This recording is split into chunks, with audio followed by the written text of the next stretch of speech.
दोस्तों, जैसा कि आप सभी को मालूम है, राशन कार्ड ई केवाईसी को लेकर के जो है खाद्य विभाग की तरफ से बहुत बार जो है डेट का एक्सटेंशन को किया गया है। तो आज की इस वीडियो में आपको बताने वाला हूं, जैसा कि 31 मार्च 2025 तक जो है अब इसकी लास्ट डेट है। तो जो है अगर आपने अभी तक आपके ई केवाईसी को नहीं कराया है तो आप किस तरीके से आपके ई केवाईसी को घर बैठे कर सकते हैं, उसके बारे में कंप्लीट वीडियो ये होने वाला है। तो शुरू से लेकर के आखिर तक आप जरूर से इस वीडियो को वॉच कीजिएगा, ताकि आप आसानी से समझ पाए कि आपको किस तरीके से घर बैठे आपके राशन कार्ड के ई केवाईसी को करना है और आपके खुद के राशन कार्ड को जो है डिलीट होने से बचाना है। तो प्रोसेस को समझाने के लिए मैं आपको लेकर के चलूंगा मेरे मोबाइल डिवाइस की स्क्रीन पर, और वहां पर मैं आपको समझाता हूं कि हमें कौन कौन सी ऐसी एप्लीकेशंस है जिनको हमारे मोबाइल में इंस्टॉल करने की ज़रूरत है राशन कार्ड के ई केवाईसी को करने के लिए, और किन किन मेंबर्स को राशन कार्ड के ई केवाईसी को कराने की ज़रूरत है, और साथ के साथ आपको किस तरीके से आपके ई केवाईसी को करना है। इस वीडियो में जो है मैं आपको ये भी बताऊंगा, अगर आप किसी तरीके की प्रॉब्लम को फेस कर रहे हैं तो उन प्रॉब्लम को आपको किस तरीके से रिजॉल्व करना है, और साथ के साथ मैं आपको ये भी बताऊंगा कि अगर आप आपके राशन कार्ड की ई केवाईसी को कर लेते हैं तो उसको जो है आप कुछ दिन बाद किस तरीके से आपके स्टेटस को चेक कर सकते हैं कि उसकी ई केवाईसी हुई है कि नहीं। तो वीडियो जो है पूरा डिटेल में होने वाला है, शुरू से लेकर के आखिर तक आप जरूर वॉच कीजिएगा, ताकि एक भी इन्फॉर्मेशन आप मिस ना करें और तमाम चीज़ों को अच्छी तरीके से समझ पाए। क्योंकि अगर एक भी इन्फॉर्मेशन आप मिस करते हैं तो हो सकता है आपने जो ई केवाईसी की एप्लीकेशन को सबमिट किया है उसको रिजेक्ट कर दिया जाए, और अगर डेट खत्म हो जाती है तो जो है आपका ई केवाईसी की एप्लीकेशन देने के बावजूद भी आपके नाम को डिलीट किया जा सकता है, क्योंकि उसको जो है आपने अच्छी तरीके से फॉर्म फिलअप करके सबमिट नहीं किया था। तो चलिए हम अपने प्रोसेस को समझते हैं और देखते हैं हमें किस तरीके से हमारे राशन कार्ड की ई केवाईसी को करना है। राशन कार्ड की घर बैठे ई केवाईसी करने के लिए सबसे पहले आपको आपके प्ले स्टोर को ओपन कर लेना है और यहाँ सर्च वाले ऑप्शन पे क्लिक करना है। जैसे ही आप सर्च वाले ऑप्शन पे क्लिक करते हैं तो यहाँ पे आपको टाइप करना है मेरा ई केवाईसी। तो जैसे ही आप मेरा ई केवाईसी लिख करके क्लिक करेंगे तो आपके सामने कुछ इस तरीके से ये एप्लीकेशन शो होगी। यहाँ आपको दिख रहा होगा मेरे सामने ओपन का ऑप्शन शो हो रहा है, आपके सामने यहाँ पर इंस्टॉल का ऑप्शन आएगा, आप इंस्टॉल पे क्लिक कर लेंगे तो इस तरीके से आपको ये एप्लीकेशन ओपन करने के लिए शो होगी। लेकिन इस एप्लीकेशन को ओपन करने से पहले जो है आपको एक और सॉफ्टवेयर को डाउनलोड करना होगा, जिसको कि हम बोलते हैं फेस आरडी। तो उस एप्लीकेशन को भी आपको सर्च करके इंस्टॉल कर लेना है, क्योंकि इस एप्लीकेशन को एक्सेस करने के लिए आपके पास जो है फेस आरडी एप्लीकेशन होना चाहिए। क्योंकि यहाँ पर हम हमारे चेहरे को दिखा करके ई केवाईसी करने वाले हैं। तो सिंपली सर्च के ऊपर क्लिक करेंगे और यहाँ पर आपको टाइप करना है फेस आरडी ऐप। तो जैसे ही आप फेस आरडी ऐप लिख करके सर्च पे क्लिक करेंगे तो आपके सामने जो है आधार फेस आरडी ऐप कुछ इस तरीके से ये शो हो जाएगी। इस एप्लीकेशन को आपको इंस्टॉल कर लेना है। ये आधार के थ्रू जो है बनाई गई है, यूआईडीआई के थ्रू इस ऐप को पब्लिश किया गया है। इस एप्लीकेशन को आपके सामने ओपन करने का ऑप्शन बिल्कुल भी नहीं आएगा, क्योंकि ये एप्लीकेशन जो है आपकी मेरा ई केवाईसी एप्लीकेशन के जरिए ओपन होगी। ठीक है, तो जो है अब हम चलते हैं हमारी मेरा ई केवाईसी एप्लीकेशन के ऊपर और उसको ओपन करते हैं। तो अगेन हम यहाँ से जो है मेरा ई केवाईसी लिख के सर्च कर लेते हैं और उसके बाद यहाँ पे ये ओपन का ऑप्शन आ रहा है, हम इसके ऊपर क्लिक करते हैं। जैसे ही हम इसके ऊपर क्लिक करते हैं तो कुछ इस तरीके से हमें इंटरफेस शो होगा। यहाँ पे जो है सबसे पहले आपको दिखेगा फेस ई केवाईसी का ऑप्शन दिखेगा, राशन कार्ड होल्डर्स ओनली, यानी कि सिर्फ राशन कार्ड होल्डर्स के लिए ही जो है ये एप्लीकेशन बनाई गई है। तो सबसे पहले आपको क्या करना है, यहाँ से आपको आपके स्टेट को चूज़ करना है। आप जिस किसी भी स्टेट से बिलोंग करते हैं आप आपके स्टेट को चूज़ कर लेंगे। मेरे केस में यहाँ पर मैं बिहार चूज़ करने वाला हूँ। उसके बाद नीचे यहाँ वेरीफाई लोकेशन का ऑप्शन दिख रहा है, इसके ऊपर मैं क्लिक करूँगा। तो जैसे ही मैं वेरीफाई लोकेशन के ऊपर क्लिक करता हूँ तो यहाँ पर मुझे मेरा आधार नंबर डालने के लिए कहा जाता है। तो यहाँ पे मैं मेरा आधार नंबर को एंटर करता हूँ। उसके बाद जनरेट ओटीपी के ऊपर क्लिक करता हूँ। तो जैसे ही मैं जनरेट ओटीपी के ऊपर क्लिक करता हूँ तो मुझे मेरे आधार नंबर पर एक ओटीपी भेजा जाता है, यानी कि मेरे आधार कार्ड में जो मेरा मोबाइल नंबर रजिस्टर्ड है उस पर एक ओटीपी भेजा जाता है। उस ओटीपी को मुझे यहाँ एंटर करना है। उसके बाद ये जो कैप्चा शो हो रहा है उसको यहाँ इंटर कैप्चा वाले सेक्शन में मुझे इंटर करके सबमिट के ऊपर क्लिक करना है। तो जैसे ही मैं मेरे ओटीपी को डाल करके कैप्चा को इंटर करके सबमिट के ऊपर क्लिक करता हूं तो इस तरीके से मेरे सामने बेनिफिशियरी डिटेल्स ओपन होकर के आ जाती है।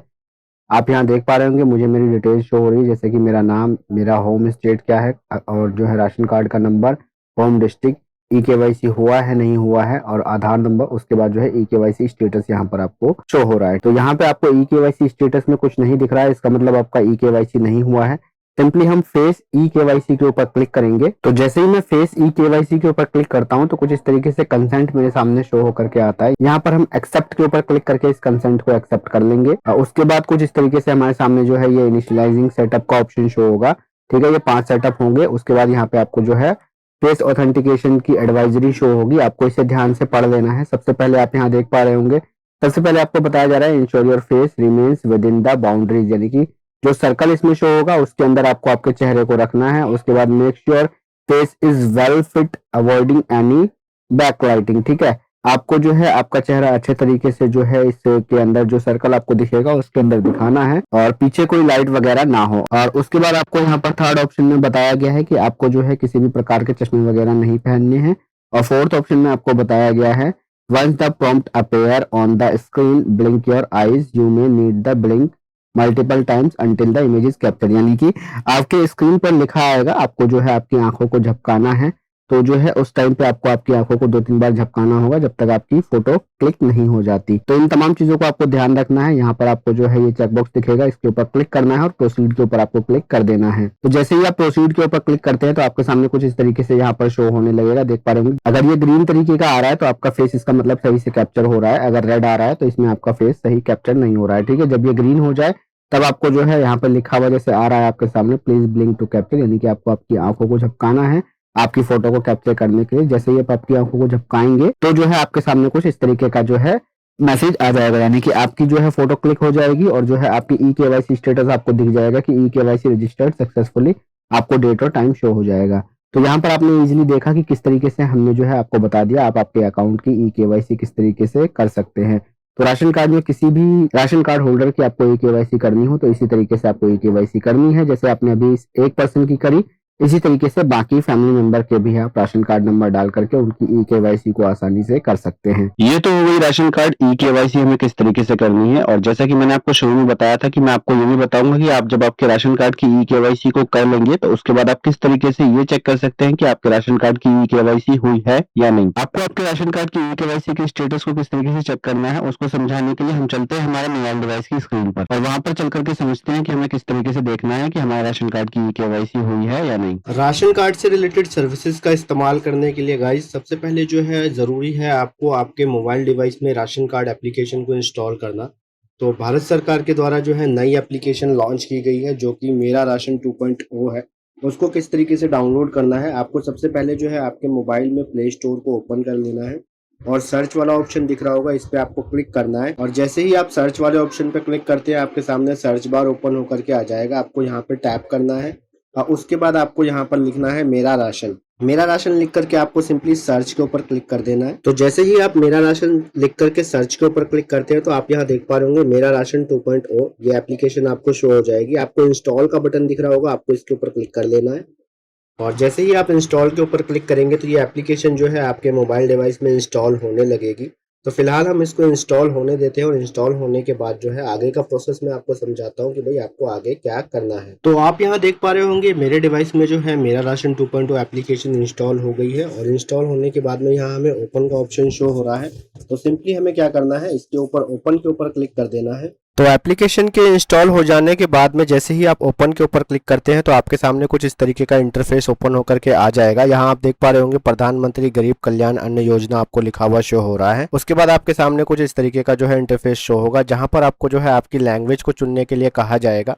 तो आप यहाँ पर देख पा रहे होंगे मल्टीपल लैंग्वेज हमारे सामने है। जिस किसी भी लैंग्वेज में आप कंफर्टेबल हो आप उस लैंग्वेज को अपनी मर्जी से चुन सकते हैं।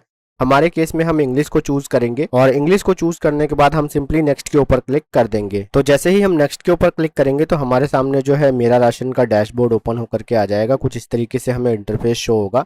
यहाँ हमें गेट स्टार्टेड के ऊपर क्लिक करना है और जैसे ही हम गेट स्टार्टेड के ऊपर क्लिक करेंगे तो यहाँ पर आपको जो है लॉग इन करने के देख पा रहे होंगे आप दो ऑप्शन शो हो रहे हैं, एक बेनिफिशियरी यूजर्स, दूसरा है डिपार्टमेंट यूजर। तो हमारे केस में हमें क्या करना है, बेनिफिशियरी यूजर्स के ऊपर क्लिक करना है। और इस पे अगर आप लॉगिन करना चाहते हैं तो एक इम्पॉर्टेंट नोट मैं आपको दे दूं, अगर आपके आधार कार्ड में आपका मोबाइल नंबर रजिस्टर्ड है या लिंक्ड है तो ही जो है आप इस मेरा राशन एप्लीकेशन के अंदर लॉगिन कर सकते हैं। अगर आपके मोबाइल नंबर लिंक नहीं है आपके आधार कार्ड में तो जो है आप लॉगिन नहीं कर पाएंगे। उसकी वजह ये है गाइस क्योंकि ये जो एप्लीकेशन है आपके आधार कार्ड पे जो है एक OTP भेजती है, यानी कि जो आपके आधार कार्ड पे मोबाइल नंबर लिंक होगा उसके ऊपर एक OTP जाएगा और उस OTP को आपको यहाँ एंटर करना होगा, तभी आप जो है इस एप्लीकेशन के अंदर इजीली लॉगिन कर पाएंगे। और दूसरा ऑप्शन जो है वो डिपार्टमेंट यूजर के लिए है, यानी कि जो इस एप्लीकेशन में लॉगिन करके जो है आपके फॉर्म्स को अप्रूव करते हैं। आपने अगर जो है नेम एडिशन की रिक्वेस्ट डाली है तो उसका जो है वो अप्रूवल देते हैं, अगर आपने डिलीशन की रिक्वेस्ट डाली है तो उसको वो प्रोसेस करते हैं। तो जो डिपार्टमेंट यूज़र होते हैं उसको जो है वो दूसरे ऑप्शन पर क्लिक करके वो लॉगिन कर सकते हैं। हमारे केस में हम बेनिफिशियरी यूज़र हैं, तो सिंपली बेनिफिशियरी के ऊपर क्लिक रहने देंगे और आप यहाँ देख पा रहे होंगे इंटर योर आधार नंबर का आपको ऑप्शन शो हो रहा है। यहाँ पर आपको आपका आधार नंबर डालना है और जो कैप्चा आपको शो हो रहा है उस कैप्चा को यहाँ पे इंटर करके आपको सिंपली लॉगिन विद ओटीपी के ऊपर क्लिक कर देना है। तो हमारे केस में हमारी डिटेल्स को फिल करके हम सिंपली लॉगिन विद ओटीपी के ऊपर क्लिक करते हैं। तो आप यहाँ देख पा रहे होंगे मैंने अपनी डिटेल्स को डाल लिया है और मैं सिंपली लॉगिन विद ओटीपी के ऊपर क्लिक करता हूँ। तो जैसे ही मैंने लॉगिन विद ओटीपी के ऊपर क्लिक किया, आप यहाँ देख पा रहे होंगे ओटीपी सेंड सक्सेसफुली का मेरे सामने मैसेज शो हो रहा है। अब मैं सिंपली इसके ऊपर ओके के ऊपर क्लिक कर दूंगा और जैसे ही मैं ओके के ऊपर क्लिक करता हूं तो आपको यहां दिखाई दे रहा होगा enter the 6 digit OTP send to your mobile number linked with Aadhaar, यानी कि मुझे वो 6 डिजिट के ओटीपी को डालने के लिए कहा जा रहा है जो मेरे आधार नंबर पे जो मोबाइल नंबर लिंक है उस पर गया है। तो मैं सिंपली यहाँ पर अपने ओटीपी को डाल लूंगा और वेरीफाई के ऊपर क्लिक करूंगा। तो ओटीपी इंटर करने के बाद जैसे ही मैं वेरीफाई के ऊपर क्लिक करता हूँ तो आपको यहाँ दिखाई दे रहा होगा ओटीपी वेरीफाइड सक्सेसफुली। तो मेरे सामने ये मैसेज आ गया है। अब मैं सिंपली ओके के ऊपर क्लिक करूंगा। तो जैसे ही मैं ओके के ऊपर क्लिक करता हूं तो आपको यहाँ दिखाई दे रहा होगा क्रिएट एम पिन।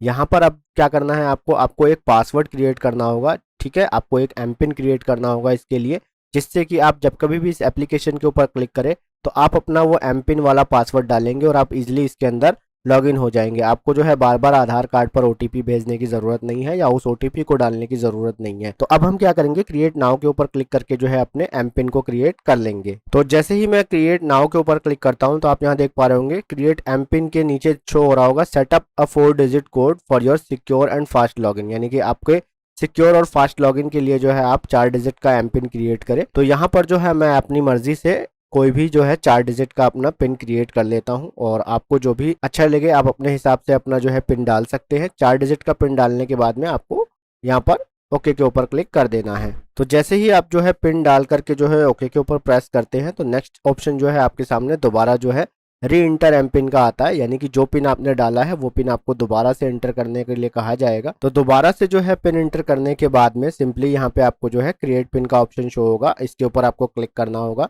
तो सिंपली जो है मैं क्रिएट पिन के ऊपर क्लिक करता हूं। तो जैसे ही मैं क्रिएट पिन के ऊपर क्लिक करूंगा तो आप यहां देख पा रहे होंगे your M PIN code has been save, यानी कि आपका जो एम पिन है वो सेव हो चुका है। अब जब कभी भी आपको इस मेरा राशन 2.0 एप्लीकेशन के ऊपर लॉगिन करना होगा तो सिंपली जो है आप अपने एप्लीकेशन वाले ऑप्शन से जाकर के उस एप्लीकेशन के ऊपर टैप करेंगे और सिंपली जो आपने ये पिन सेव किया है या ये पिन जो क्रिएट किया है इस पिन को आप वहां पर एंटर करेंगे और इजिली जो है आप इस एप्लीकेशन में लॉगिन हो जाएंगे। तो हमें यहाँ पर अब ओके के ऊपर प्रेस करना है और जैसे ही आप ओके के ऊपर प्रेस करेंगे तो आपकी लोकेशन मांगेगा, यानी कि आपको जिस किसी भी लोकेशन पर है ये एप्लीकेशन आपसे जो है उस लोकेशन का एक्सेस आपसे मांगेगी।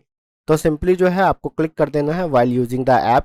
इसके ऊपर जैसे ही आप क्लिक करेंगे तो आपके सामने जो है इस एप्लीकेशन का प्रॉपर डैशबोर्ड शो हो जाएगा। तो अब आप यहाँ देख पा रहे होंगे हम जो है मेरा राशन एप्लीकेशन के अंदर में पूरी तरीके से लॉगिन हो चुके हैं और इसका जो डैशबोर्ड है हमारे सामने ओपन हो रहा है। आपको यहाँ पर आपके जो सबसे टॉप पर आपको आपका राशन कार्ड दिख रहा होगा। ठीक है, आपके राशन कार्ड की प्रॉपर डिटेल आपको शो हो रही है। और अब अगर जो है आपको ये देखना हो कि भाई आपके फैमिली मेंबर की ई-केवाईसी हो रखी है कि नहीं, तो सिंपली आपको क्या यहाँ पर मैनेज फैमिली डिटेल्स का ऑप्शन शो हो रहा है, इसके ऊपर आपको क्लिक करना होगा। तो जैसे ही आप मैनेज फैमिली डिटेल्स के ऊपर क्लिक करेंगे तो आपके सामने जो है आपके जितने भी फैमिली मेंबर्स है आपके उस राशन कार्ड पे उन तमाम की डिटेल्स आपके सामने यहाँ पर शो हो जाएगी। और यहाँ आप देख पा रहे होंगे आधार केवाईसी के आगे सबके आगे नॉट वेरीफाइड है, यानी कि ये जितने भी फैमिली मेंबर्स हैं इनकी ई-केवाईसी नहीं हो रखी है। और टोटल केवाईसी पेंडिंग वाले सेक्शन में भी आपको शो हो रहा होगा कि भाई 4 लोगों की केवाईसी जो है वो पेंडिंग है। आपने जो है इजीली यहाँ पे इस एप्लीकेशन को डाउनलोड करके उसके ऊपर लॉगिन करके जो है आसानी से समझ लिया कि भाई आपको किस तरीके से जो है आपके फैमिली मेंबर्स की ई-केवाईसी हो रखी है कि नहीं हो रखी है वो चेक करना है। दोस्तों आज की इस पर्टिकुलर वीडियो में इतना ही। आई होप मैं आप लोगों को अच्छे से और डिटेल में समझा पाया होऊंगा कि आपको आपके राशन कार्ड की ई-केवाईसी को किस तरीके से करना है। तो फिलहाल इस पर्टिकुलर वीडियो में इतना ही। चैनल पर अगर मेरे पहली बार आए हैं तो चैनल को सब्सक्राइब कर दीजिएगा। वीडियो इन्फॉर्मेटिव लगी है तो वीडियो को लाइक करके अपने फ्रेंड्स के साथ शेयर कर सकते हैं। अगर आपकी कोई भी क्वेरी है इस पर्टिकुलर वीडियो से रिलेटेड तो आप कमेंट सेक्शन में मुझसे कमेंट करके पूछ सकते हैं। तो मैं मिलता हूँ आप सभी से मेरी नेक्स्ट वीडियो में। Till then.